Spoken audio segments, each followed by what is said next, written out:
द्वारकाधीश मंदिर, जो कि हिंदू धर्म के 4 धामों में से एक धाम है। ये धाम अति प्राचीन होने के साथ ही अपनी वास्तुकला शैली के कारण पूरे विश्व में अपनी प्रसिद्धि हासिल की है। द्वारका नगरी को बसाने का श्रेय परब्रह्मा, निराकार, निर्विचार, निष्प्रपंच द्वारकाधीश श्री कृष्ण को कहा जाता है, क्योंकि इसके पीछे कुछ ऐसी परिस्थितियां उत्पन्न हुई जिसके परिणाम स्वरूप श्री कृष्ण भगवान को मथुरा छोड़कर द्वारका की ओर पलायन करना पड़ा। एक नई नगरी द्वारका का नव निर्माण करना पड़ा। द्वारका नगरी एक पर्यटक स्थल होने के साथ ही यहाँ पर श्री कृष्ण भगवान का मंदिर भी है। इस मंदिर से जुड़े ऐसे कई रहस्य हैं जिसे भारत के लोग बहुत कम जानते हैं। तो आज अद्भुत टीवी इंडिया के इस खास एपिसोड में हम आपको बताएंगे द्वारकाधीश मंदिर के 10 रहस्यों के बारे में। तो चलिए इस वीडियो की शुरुआत कर लेते हैं।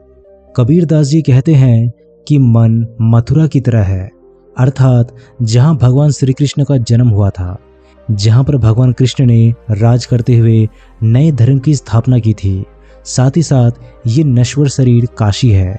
10वां द्वार ब्रह्मरेंद्र देवालय है, जहां पर अलौकिक ज्योति का दर्शन होगा। कबीरदास जी के कहने का आश्रय है कि मनुष्य को श्री कृष्ण भगवान की तरह जीवन व्यतीत करना चाहिए। शरीर का त्याग करते समय मन में राग द्वेष की भावना नहीं होनी चाहिए। तो चलिए जानते हैं द्वारकाधीश मंदिर के 10 रहस्यों के बारे में। पहला रहस्य, द्वारका के इतिहास के विषय में हमें जानकारी वेद व्यास द्वारा रचित महाभारत से मिलती है। महाभारत के अनुसार द्वारका नगरी का निर्माण भगवान श्री कृष्ण ने किया था। भगवान श्री कृष्ण ने द्वारका नगरी का निर्माण इसीलिए किया था क्योंकि मगध के राजा जरासंध के साथ श्री कृष्ण भगवान की शत्रुता थी, जिसके परिणाम स्वरूप जरासंध बार बार परास्त होने के परिणाम स्वरूप मथुरा पर आक्रमण करता रहता था। श्री कृष्ण भगवान अपने राज्य के निवासियों की रक्षा के लिए गुजरात के ओखा मंडल प्रायद्वीप पर द्वारका नामक नगरी की स्थापना की थी। दूसरा रहस्य, कुछ लोग ऐसा कहते हैं कि जरासंध के भय से श्री कृष्ण भगवान ने मथुरा से पलायन करके द्वारका में द्वारका नगरी की स्थापना की थी, लेकिन ये बात पूर्णतः सत्य नहीं है, क्योंकि इसका कारण ये है कि भगवान श्री कृष्ण परब्रह्म थे। वे नियति की योजना में बाधा नहीं बनना चाहते थे। जरासंध की मृत्यु भीम के हाथों लिखी थी, इसीलिए श्री कृष्ण भगवान चाहकर भी विधि के विधान को नहीं बदलना चाहते थे। तीसरा रहस्य, मंदिर के ऊपर लगी ध्वजा पर सूर्य और चंद्रमा का प्रतीक चिन्ह बना होता है। ये चिन्ह इस बात का सूचक माना जाता है कि पृथ्वी पर सूर्य और चंद्रमा के मौजूद होने तक द्वारकाधीश का नाम रहेगा।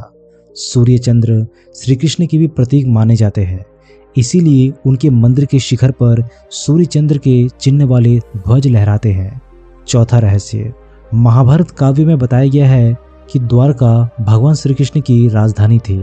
इतिहासकारों का मानना है कि द्वारकाधीश मंदिर का निर्माण भगवान श्री कृष्ण के पोते ने करवाया था। ऐसा अनुमान लगाया जाता है कि ये मंदिर 2500 वर्ष पुराना है। यहाँ मौजूद जो प्राचीन द्वारका थी वो आज भी यहाँ के समुद्र में समाई हुई है। पांचवा रहस्य, हिंदू कथा के अनुसार द्वारका का निर्माण श्री कृष्ण द्वारा भूमि के एक टुकड़े पर किया गया था, जो समुद्र से प्राप्त हुआ था। मान्यताओं के अनुसार एक बार ऋषि दुर्वासा श्री कृष्ण और उनकी पत्नी रुक्मणी से मिलने गए। श्री कृष्ण की इच्छा थी कि कृष्ण और रुक्मणी उन्हें अपने महल में ले जाए। श्री कृष्ण और रुक्मणी ऋषि को अपने साथ ले जाने के लिए राजी हो गए। महल की ओर जाते वक्त कुछ दूर जाने के बाद रुक्मणी थक गई। उन्होंने कृष्ण से कुछ पानी मांगा। कृष्ण और रुक्मणी पानी पीने के लिए एक जगह पर रुके, जिससे ऋषि दुर्वासा क्रोधित हो गए और रुक्मणी को उसी जगह में रहने के लिए श्राप दे दिया।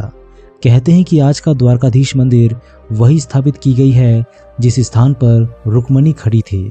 छठा रहस्य, द्वारका को शास्त्रों में कुश स्थली भी कहा गया है। ऐसी मान्यता है कि सतयुग में महाराजा रैवत ने समुद्र के मध्य की भूमि पर कुश बिछाकर कई यज्ञ किए थे। यहाँ कुश नाम का एक दानव था जिसने बहुत उपद्रव फैला रखा था।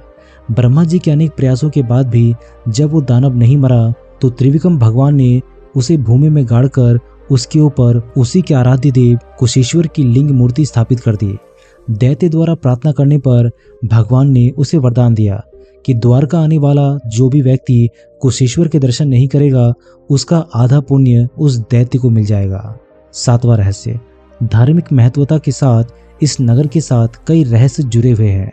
समस्त यदुवंशियों के मारे जाने और द्वारका के समुद्र में विलीन हो जाने के पीछे मुख्य रूप से 2 घटनाएं जिम्मेदार है। पहला, माता गांधारी द्वारा श्री कृष्ण को दिया गया श्राप, और दूसरा ऋषियों द्वारा श्री कृष्ण के पुत्र सांब को दिया गया श्राप। महाभारत के युद्ध में पांडवों की विजय हुई। श्री कृष्ण ने युधिष्ठिर को राजगद्दी पर बिठाया और राज्य से जुड़े नियम कानून उन्हें समझाकर वे कौरवों की माता गांधारी से मिलने गए। कृष्ण के आने पर गांधारी फूट फूट कर रोने लगी और फिर क्रोधित होकर उन्हें श्राप दिया कि जिस तरह तुमने मेरे कुल का नाश किया, तुम्हारे कुल का भी अंत इसी तरह होगा। श्री कृष्ण साक्षात भगवान थे, चाहते तो इस श्राप को निष्फल कर सकते थे, लेकिन उन्होंने मानव रूप में लिए अपने जन्म का मान रखा और गांधारी को प्रणाम करके वहां से चले गए। उसके बाद ही द्वारका का पतन हो गया और ये साम्राज्य समुद्र में समा गया। 8वां रहस्य, इस नगर में विशालकाय सभा मंडप था। समुद्री व्यापार के लिए बंदरगाह भी था। कहते हैं कि शहर में सोना, रजत और रत्नों के साथ 7 लाख महल थे। इसके अलावा वनस्पति उद्यान और झीलें भी थी। जैन सूत्र अंतकृत दशांक में द्वारका के 12 योजन लंबे 9 योजन चौड़े विस्तार का उल्लेख है तथा इसे कुबेर द्वारा निर्मित बताया जाता है और इसके वैभव और सौंदर्य के कारण इसकी तुलना अलका से की गई है। 9वां रहस्य, एक मान्यता ये भी है कि ये नगर अरबी समुद्र में 6 बार डूब चुका है और वर्तमान द्वारका 7वां शहर या नगर है जिसको पुरानी द्वारका के पास पुनः स्थापित किया गया है। वर्तमान की द्वारका नगरी आदि शंकराचार्य द्वारा स्थापित है। द्वारकाधीश मंदिर का वर्तमान स्वरूप 16वीं सदी में निर्मित हुआ था। यहाँ पहले कई मंदिर थे, लेकिन मुगलों ने उन्हें तोड़ दिया। 10वां रहस्य, द हिंदू की एक रिपोर्ट के मुताबिक 1963 में सबसे पहले द्वारका नगरी का excavation Deccan college Pune department of archaeology और गुजरात सरकार ने मिलकर किया था। इस दौरान करीबन 3000 साल पुराने बर्तन मिले थे। इसके बाद आर्कियोलॉजिकल सर्वे ऑफ इंडिया की अंडर वाटर आर्कियोलॉजिकल विंग को समुद्र में कुछ तांबे के सिक्के और ग्रेनाइट स्ट्रक्चर भी मिले थे। इसके बाद पूरा नगर खोज लिया गया। दोस्तों, ये थे द्वारकाधीश मंदिर से जुड़े 10 रहस्य। क्या आपने द्वारकाधीश मंदिर के दर्शन किए हैं? अगर हाँ, तो इससे जुड़े अनुभव हमारे साथ जरूर शेयर कीजिएगा। वीडियो पसंद आए तो वीडियो को लाइक, शेयर और चैनल को सब्सक्राइब जरूर कर दीजिएगा। मैं हूं आपका दोस्त प्रदीप। जल्दी मिलता हूं आप सभी के साथ एक नए वीडियो के माध्यम से। तब तक के लिए अपना ख्याल रखिएगा।